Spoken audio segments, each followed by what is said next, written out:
بسم اللہ الرحمن الرحیم۔ السلام علیکم، میں ہوں انصر وڑائچ اور آپ دیکھ رہے ہیں یوٹیوب چینل کھری بات۔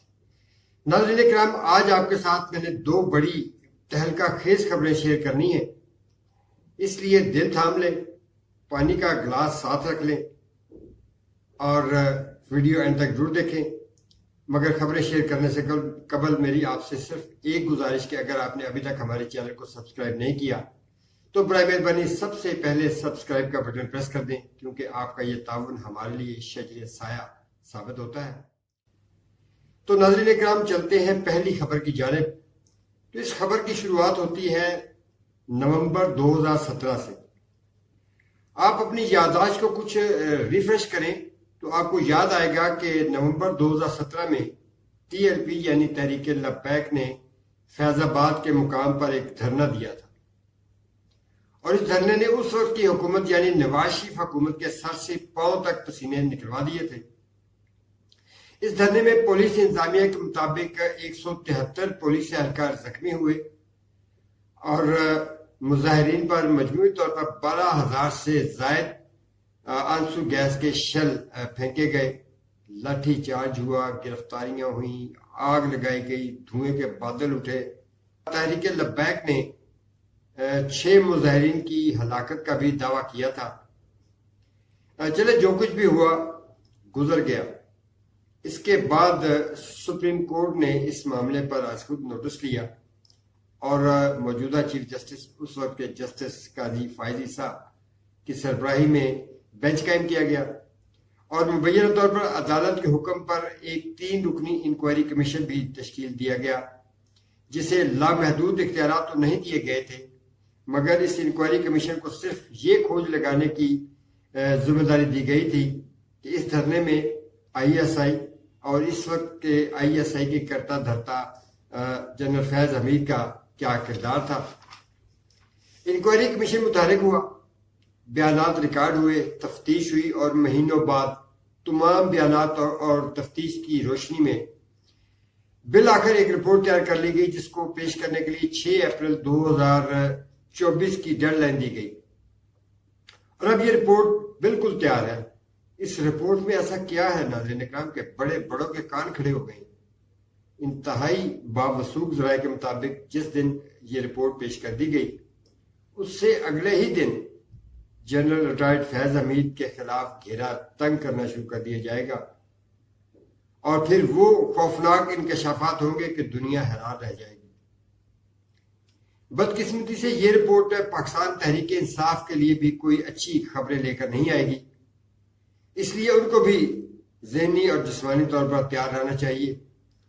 ناظرین اکرام، اس رپورٹ میں اس وقت کے DG رینجز پنجاب ندیم اظہر حیات کے بیان کی چند سطریں مبینہ طور پر سامنے آئی ہیں، مگر ناظرین اکرام، میں پہلے تو آپ کو یہ بتاؤں کہ DG رینجز پنجاب کا دھرنے میں کردار کیا تھا۔ تو ناظرین اکرام، رینجز پنجاب دھرنے کی سیکیورٹی پر مامور تھی، اور جنرل ندیم اظہر حیات اس وقت فوجی یونیفارم میں دھرنے کے شرکاء میں لفافے تقسیم کر رہے تھے، جن میں بتایا گیا تھا کہ پیسے تھے۔ اب جب انکوائری کمیشن نے ان کو طلب کیا اور انہوں نے اپنا بیان ریکارڈ کروایا، تو وہ انکوائری کمیشن کو دیے گئے ان کے بیان میں کہا گیا ہے کہ جو پیسے دھرنے کے شرکاء میں تقسیم ہوئے وہ زیادہ نہیں تھے، صرف 12,000 روپے تھے، اور میں نے اپنی جیب سے ادا کیے تھے۔ ان کا بیان اپنی جگہ، مگر یونیفارم میں پیسے تقسیم کرنے کا عمل سازش کے طور پر لیا گیا تھا۔ بہرحال اب سے 3 دن کے بعد انکوائری کمیشن کی یہ فیض آباد دھرنا رپورٹ سامنے آ جائے گی، دیکھتے ہیں کیا منظرنامہ سامنے آتا ہے۔ تو ناظرین اکرام، آپ چلتے ہیں دوسری خبر کی جانب۔ تو وفاقی بیوروکریسی میں گریڈ 18 سے گریڈ 22 کے 20 افسران کی دوہری شہریت کا انکشاف آج سامنے آیا ہے۔ وزیر انچارج اسٹیبلشمنٹ ڈویژن کی جانب سے قومی اسمبلی میں فراہم کی گئی معلومات کے مطابق دوہری شہریت کے حامل افسران کی اکثریت کا تعلق پولیس سے ہے۔ جن افسران کی دوہری شہریت سامنے آئی ہے، ان میں گریڈ 22 کی افسر ہیں سارہ سعید، ان کے پاس برطانیہ کی شہریت ہے۔